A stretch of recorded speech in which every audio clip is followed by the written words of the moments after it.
Hello and welcome to this Blender tutorial brought to you by the Luwizart. My name is Emmanuel Okafor, and today I'm going to be showing you guys how to build your own character rig from scratch. So I know there are like nice tools like Rigify that help you speed up your rigging workflow by just clicking and doing stuff like that. I even have a video on that showing how to use Rigify, but this is also a good trick to have on your sleeves, especially when you're trying to get in rigging and just trying to learn more about Blender. So this is a good start. So this tutorial will help for both beginners and advanced users because I'll be going really slow and try to explain everything as much as I can for the beginners, and for the advanced user you'll be learning some new tricks which I have learned over a lot of projects and animating a lot of stuff. So I've found out some nice functionality that a decent character rig should have, and that's what we'll be doing today. So if you're not subscribed, go ahead and subscribe now, because this will be a two-part series. For this first part, we'll just be focusing on creating the basic body rig, so the hand, the leg, the head, the IK switch, the leg row, and all those cool functionality. And then in the second part, we'll be looking at rigging the face. So I'm going to be showing my technique that is really quick and fast, and still we get those nice skin sliding and stuff like that. So go ahead and subscribe for the next video if you want to see that. So now we already have our character created in Make Human, which is a free software like Blender, and this allows you to just create nice free characters. So I've gone ahead and created everything we'll be needing for this tutorial series. So here in Blender, I've gone ahead and exported and imported the object into Blender. And before we proceed, I want to go ahead and hit Ctrl A to apply the rotation and scale. This is always necessary whenever you're dealing with any kind of object or trying to change your workflow. So from rigging to UV unwrapping, you want to apply the rotation and scale. For simulation, for rigging, for animation, everything, you just want to always be dealing with the right accurate information with Blender. So it's always good to apply rotation and scale. And next we want to make sure the origin is set to geometry. So we have everything set, and now we can proceed. So I'm just going to set the cursor to the word origin and go to add, and then I'm going to add a single bone. Okay, and now we'll just move the single bone up into the rear end. So now we cannot see our bone again, that's because it's hiding. So for us to be able to preview it, we'll go to the object property and scroll down till we can find viewport display, and here we'll just click on in front, and it's going to enable us to see through the object to the bone. Next, to just improve the visibility, we'll just switch the display type as textured to wired. So I just find it more nice to work in this display type. Okay, so for the bone placement, we'll just move this upwards to be around this section so we could bring out the wire. So I have a nice shortcut for bringing out the wire. So but you can preview this by going to the viewport overlay and click on wire. So it's good to we'll just eyeball it. So around somewhere like this, we want to create the waist or hip bone. So there we'll just create that one, and then we'll just drag it up to this extent around the starting point of the neck. Okay, and here we can subdivide it. We'll place one. We'll place it around the chest area because the chest has larger bones. So we'll just create a visual representation of that, and then we'll go ahead and subdivide this a couple of times. Okay, I usually like to have more bones that might be needed, because the more controls you have, the more fluid your animation gets. So I think this is okay. And next I'm going to extrude this downwards down to the rear end. Now I will just subdivide it like 2 times, and this will be the main weight hip controller. So now we'll parent this bone, which right now doesn't have parent. If we go to the hose mode and we try to rotate this, we can see it's not controlling this bone. So we want it to be able to control this bone. So to do that, we'll go right into the edit mode and select this bone, shift select this, and hit Ctrl P we'll do keep offset. So this is necessary because if we use connected, we can see that we're offsetting the position of this bone. So we want to parent it without really changing the position of the saved bone. So we're going to do Control P and do keep offset. So this is what we want. And now if we rotate this, it's all working. So perfecto. So now we move up to the next stage. So we want to extrude this bone for the neck. So we'll just extrude it like this. So I'm using E to extrude. Same with other parts of Blender like modeling and everything. Same shortcut. So I'm just going to also extrude the head. Cool. And now for the shoulders, before we do that, I want to enable the snap tool. So this is going to really speed up our workflow, because right now if we proceed to start extruding it, we can do that, but as we move along we can see that we need to really go in and tweak stuff, which can slow us down, because right now we're just trying to get things done really fast. We'll just enable the snap tool, and if we open this nice cool menu, we can switch it from the initial position, which might be increments with or any other thing, but once you set it to volume. So volume allows us to extrude any object or snap any object to the center of any set volume. So we'll do that, select the volume, and probably leave everything as default. Okay, so now we'll just extrude this, and we can see it's going to automatically snap right into the center. So we'll do that for this, extrude, and it's going to snap onto the center. So let's just go ahead and do the rest.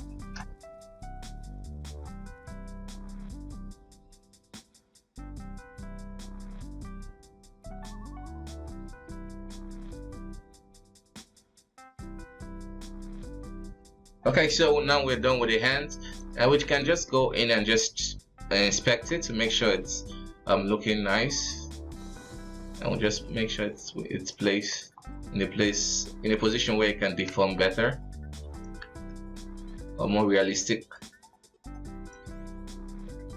Okay, so I'm happy with that, and we can proceed to the next stage, which is the leg. So for the leg, you might, if you're not really acquainted with animating or really familiar with rig, you might think the right way is to extrude it up to this extent and work like this, so that at least match the reference of a human skeleton. But it's quite, you will get lots of errors with that, which especially when you want to try to make the character sit down or bend down or do some natural poses, is going to be really hard to get. So the right way to place this is to actually extrude it somewhere around here. Okay, and then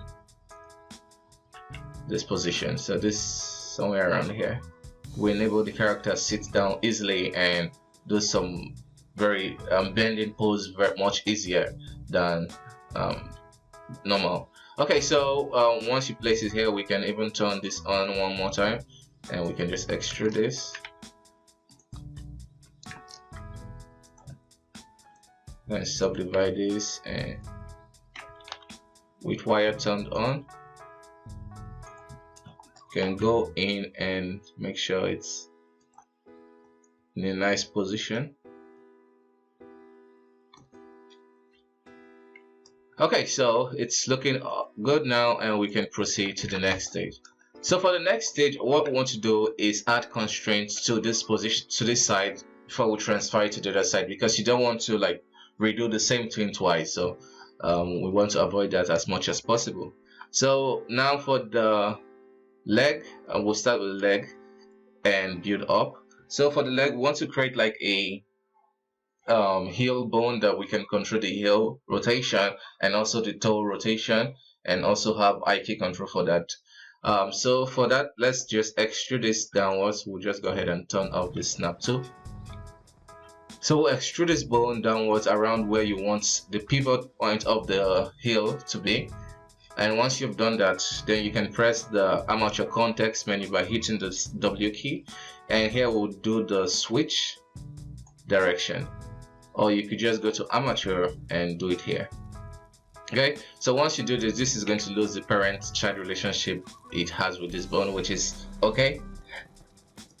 Okay, so for the next, we want to do the toe rotation. So for that, we'll just extrude this bone in the Z location, clear the parent, and we'll place it in the position where we want it to rotate from. Okay, and that's the position.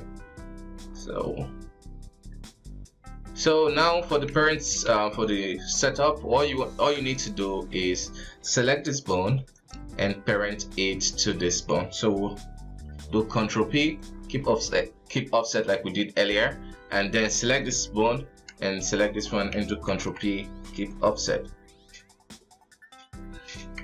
Okay, so now if we go to the pose mode and we rotate this bone, we can see we're getting that nice toe rotation, and if we rotate this one, we're getting the heel rotation. Probably we can switch the parent stuff. We can say anyway, so it's okay, so don't change anything. Now let's add IK, because we need IK for the leg. It's gonna speed up the animation process. So for that, selecting this foot bone, we want to shift select this and hit Shift I, which is the shortcut to add IK chain. So you could also do that by selecting this, shift select this, and press Ctrl Shift C and do inverse schematics. So it's the same process, same result, just different process. Okay, so in the constraints tab, you want to go to the chain length and set it to 2, and the reason for that is because we just want it to influence 2 bones. So if we were to just grab this and move this around, we can see it's influencing 2 bones. If we were to set this to 3, it's going to influence more bones, so we don't want that, so we'll just set it to 2. Okay, next we proceed. If we are to just move this bone, we can see that the nail is behaving quite wonky, so we want to create something that controls that. So for that, we'll just extrude another bone here. We'll clear the parent and just move it out. So selecting this bone and shift selecting this one, we can just hit Shift I to active, and for the chain length we'll set it to 1 because we just want it to affect this bone. So now if we move this, it's not going to behave wonky again, because now it's been the nail will be pointing to this bone, and we can move it like this to create a nice vector pole. Okay, so we'll proceed to the next.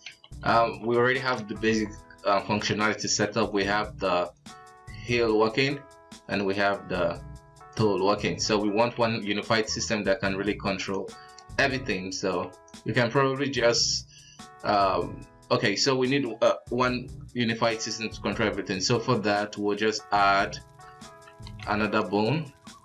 This is going to be the foot controller, main controller, so we can just place it anywhere. So the parent structure is basically this is going to be parented to this. So now if we move this, the whole leg is going to move, and we can go ahead in the item and we can just lock all the property except the location. So we want this bone to only just control the leg placement, and then for the rotation, this can control that. So both for this direction, and this will be for the toe rotation. So that's going to be the basic setup for the leg, and we have the leg all set up. And now if we move this, it should work nicely.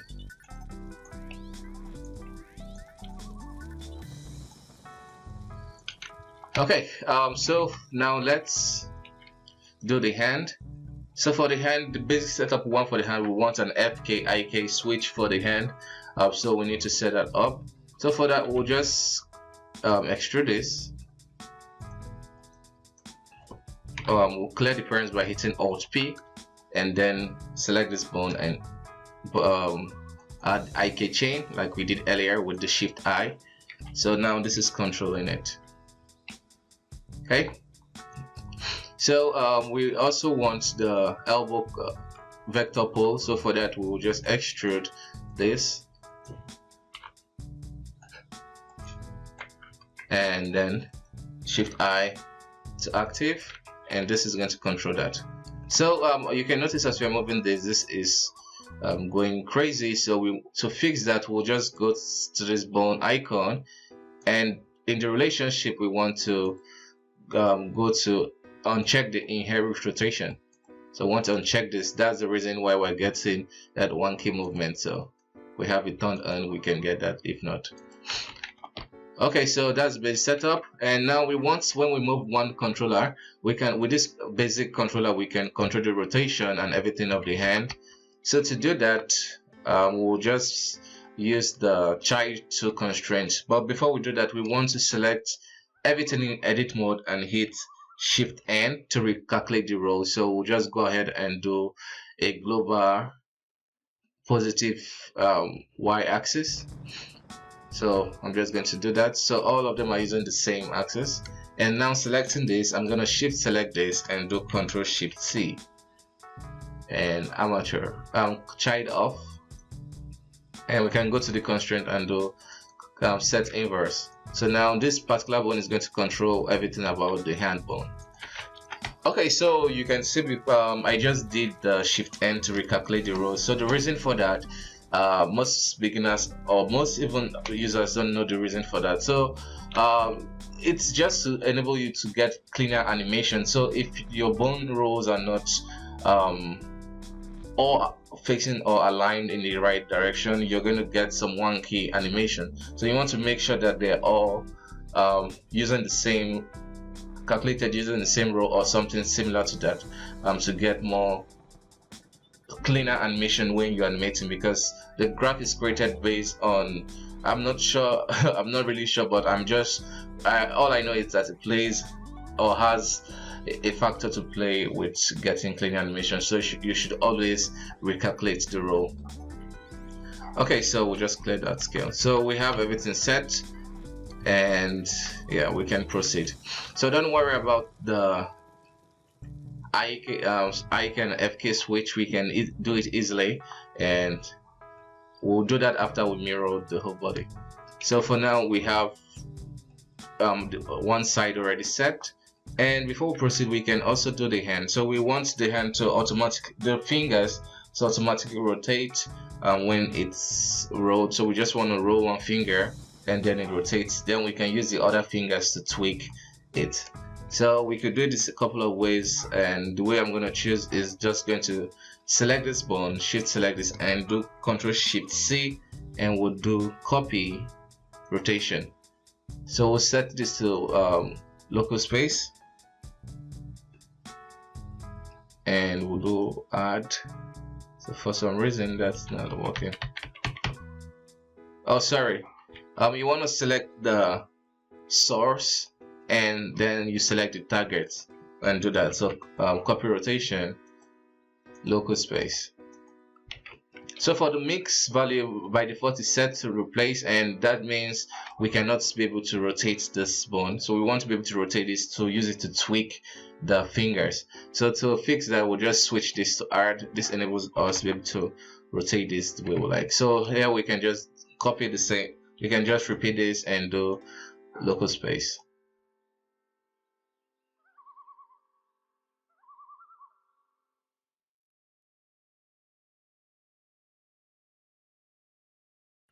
So now I'm done with everything. So I forgot to switch this to add in the rest of this finger, which is another work, but there's a quick technique you could fix that.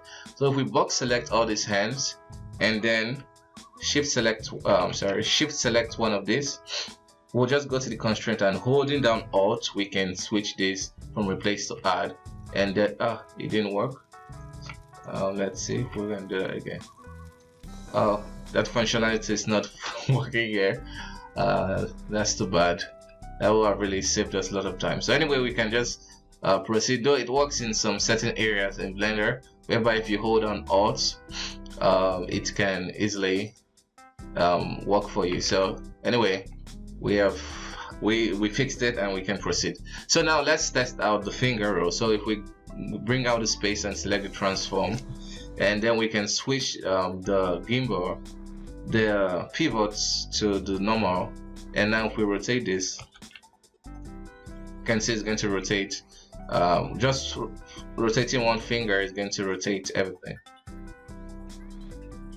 and you can even make it more precise if you select all these fingers and go to the item transform, and in the Z rotation, if you hold on Alt, and this time it's gonna work. So if you just hold on Alt, you can rotate everything at once. Okay, so that's good, and we can proceed from here. And the next step is to flip everything over. So to do that, we'll just select the center bone and do Shift S, cursor to selected. Okay, and now back in the edit mode, we want to select these bones. Okay, and now we want to flip it. So we'll have to switch the 3D cursor. We want the 3D cursor to be the pivot point, so we'll set it to 3D cursor. Now all the objects are going to rotate based from the 3D cursor. Okay, so now what we want to do is hit Shift D to duplicate. Okay, and now we'll do rotate. So, and you want to make sure you're in the global space. Okay, so we want to do rotate scale X -1 degrees. Okay, so you can see it's going to flip everything. I mean, you can just recalculate everything. We can just go ahead and set inverse.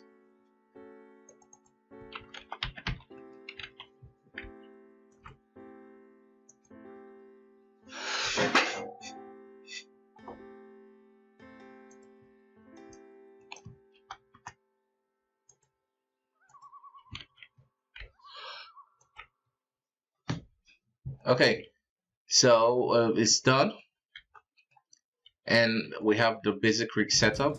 We can move this, so we probably don't want to move this, so we'll just lock the location so it only has rotation, but this has rotation and everything. And this is the hip controller.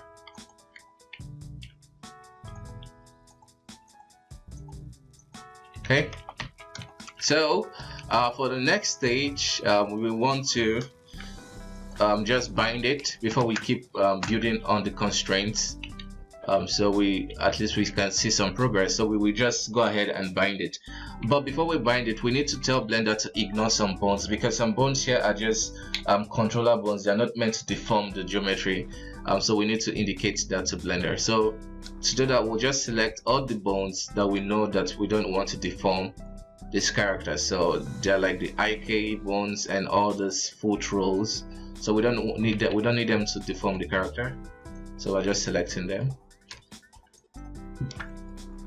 Okay, so we've selected all, and want to go to this bone panel, this bone icon, and holding down Alt, you want to uncheck the deform. So now it's going to uncheck the deform for all the selected bones. Okay, so now we can go ahead and bind everything. So if we select the bone and do Ctrl I to invert the selection, which we don't want to bind some, so we can go ahead and just hide the eyebrows and the eyes. Let's see if there are other things we don't want to bind. Okay, so we have everything we need, so we can just repeat that. Invert selection, select the bone and hit Ctrl P, so we'll be doing automatic weight. So now it's going to bind all the selected objects. So I think we forgot to hide this, so we can just clear everything, delete group, and we'll delete the modifier, and Alt B, clear parent, and keep transformation. Okay, so yeah, we have everything, the base rough weight paint that we get by default, and we have to just fix it from here. So as you can see, we're getting like nice pose right up the back with the sitting motion, so median point. So now we can actually make it sit easily.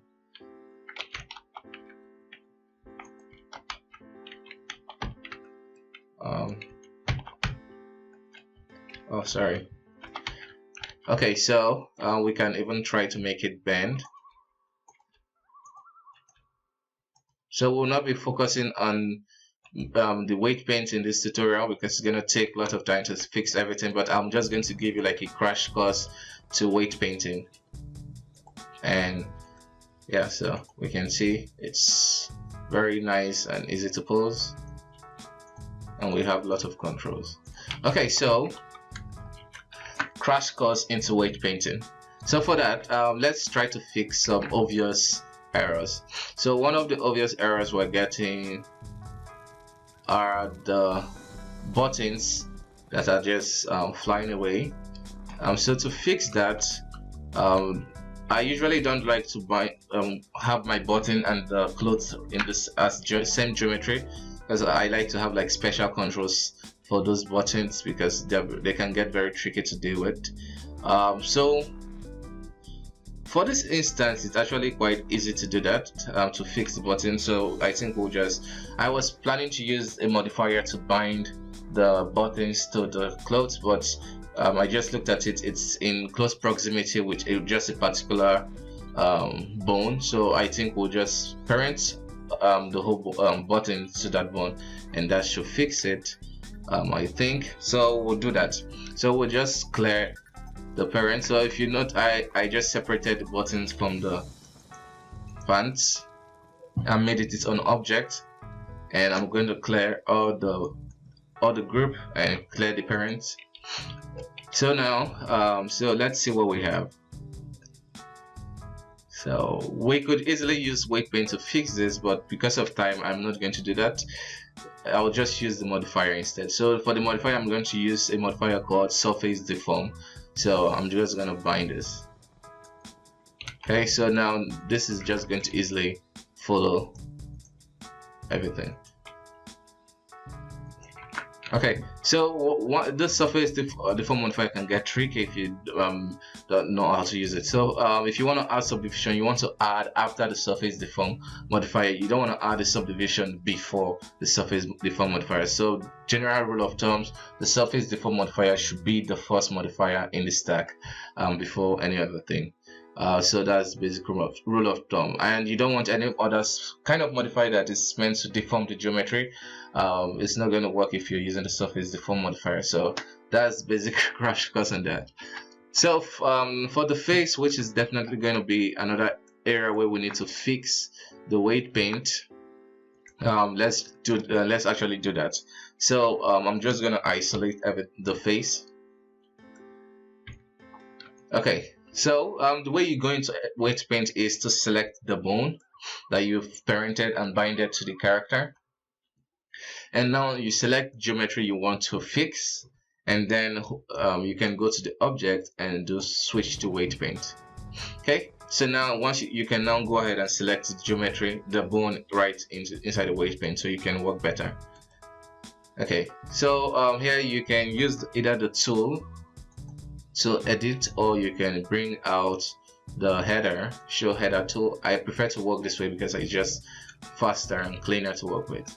So I'm going to be using the draw brush because it has multiple functionality. So this could act as a subtraction brush, and also serve as an addition brush, and you can control the strength of how much you want those different either subtraction or addition to influence the weight paint. So for the head, what I'm going to do, instead of worrying about painting it, since I know I just need this particular section of the head, I can go into the edit mode and make sure I have this bone selected. That's the head bone, and what you're going to notice is going to have this display there. So for example, if I go ahead and name this head, hopefully you can see we have the bone name head. So we're selecting the right bone, and now if we go into edit mode from the weight paint, we can have the head selected, and here we'll just switch this to select lasso, and we can go ahead and just draw around here and do assign. Okay, and now we can select the neck, and the head section will do we'll do remove. So we have a very nice start to start. We have a nice base to start working with. So I'm just going to switch it to subtract, and I'm going to subtract some parts from the head. If your geometry is still in symmetry, you can easily turn this on, and it's going to work on both sides like this. So it's useful for just single bones. You don't want to use it for objects that have two different bones, something like this. So you just want to use it like for single bones. So for weight paint, we can just add this, and then we'll grab the blur brush just blur it slightly so we have a nice blend of both the neck and the head. So for the neck, we'll take the the drop brush, and add slightly, and then we'll grab the blur and just blur it slightly. So what we get is a nice blend of the two. So we can see that the mouth is moving, and that should not be. And the reason for that is it's been influenced by another bone. So we can debug that by doing remove, and you can see it's not, the neck bone is not the culprit. By the way, if you want to preview your pose right in the edit mode, you can do that by just clicking on this button. It's going to preview it there. So I think the culprit will be either the shoulder. So if we remove that, remove, and this chest bone, so those are the usual culprits. So we have everything looking good, and we can just grab the blur brush, just blur it so it looks neat, and we can do it for this too, so we have a nice blending. Cool, so that's that.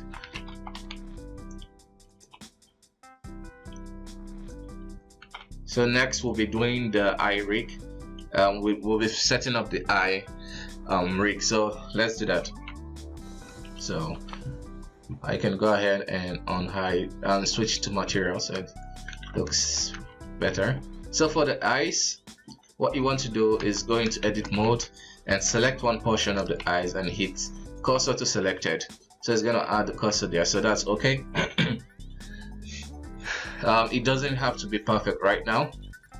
So we go to the edit mode and just hit Shift A to add the new bone, and we can just extrude this like this. Okay, so this is going to be the eye. Okay, so next for the control, because we want one unified control for the both eyes, that it moves moves nicely. So we'll just extrude this, extrude Z, Alt P, clear parent, and for this bone we'll just push it outwards. Okay, and now we need to mirror this bone to the other side. So to do that, select the head, cursor to selected, origin to 3D cursor, select this and duplicate this, rotate scale X -1. So we've mirrored it. Okay, so next we want the controller for this, so we'll just duplicate this and scale this up slightly. So these two bones are going to be parented to this bone here, so going to work like this. Then this bone and these two eye bones are going to be parented to the head bone. Okay, and then this one is going to be we'll apply an IK chain to that, so it's going to be using one IK chain, and we'll do that to this too, IK chain. So this is what we have, a nice eye rig. Cool. So let's bind it to the eye. So to bind this eye, we could either use the object we'll bind the object to bone, which I don't advise for the situation. I prefer to use the weight paint for the eyes, which is more controllable. So you'll see why in a bit. So I'm just going to select this eye mesh and select this and do Ctrl P.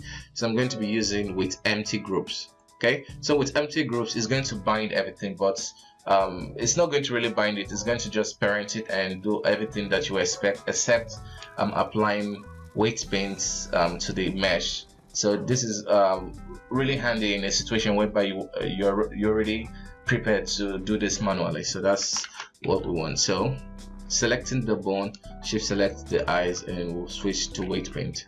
So now we'll select this eye rig, this eye bone, and jump into the edit mode, and we'll select the appropriate mesh, and in the vertex paint vertex group we can apply that, assign that, and we'll repeat it here and assign. So with that, everything should be set. So now we can just start playing. So the reason I'm using this weight paint, because it allows us to troubleshoot the location of the eye rig.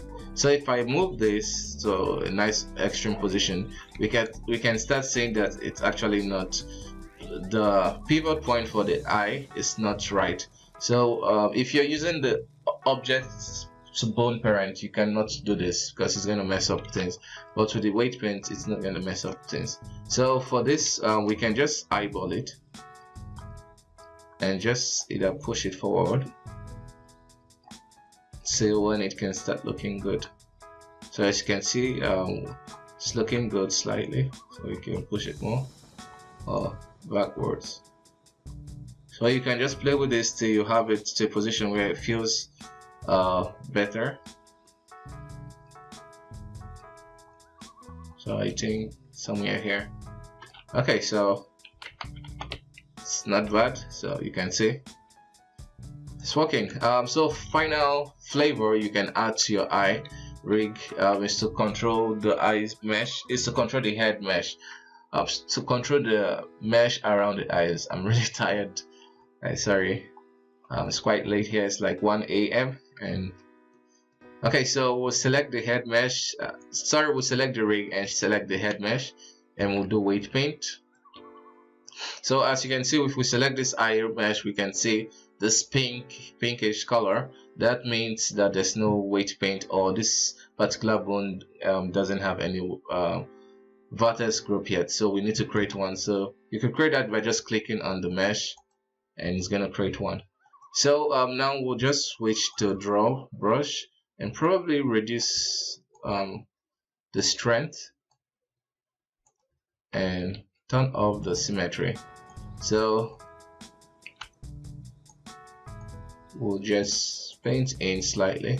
So what we get is like some fleshy motion when the eye moves. So we'll repeat that here. So you want to make sure you're applying it on this bone. You don't want to use any other bone to get this effect. So that's it. We've gotten it working. As you can see, it's applied and working, and all the bones are working effectively. So for the eyebrows, we'll be figuring that out in the next tutorial. So that's it, guys. We've created the base rig, and I hope this was educational to you guys. If you enjoyed it, please share with your friends. Hit the like button so YouTube can suggest it to more Blender users that will find this helpful. So you can see it's working. We've created, or you have learned how to create your very first rig. If you need more questions about weight painting or tips on how to fix some complex weight painting, you can ask me in the comments and send me email. My email is in the description, and I usually try to get back to you people and help people out in your own personal project. So you can reach out to me in my email if you run into like a lot of issues that you cannot figure out. Then you can let me know and I'll try to help you out. Okay, so that's it for this tutorial. I hope it was helpful. If you wish to see more from me, which you should, because the next one will be the face rig. So stay tuned for that. Bye bye for now, and see you next time.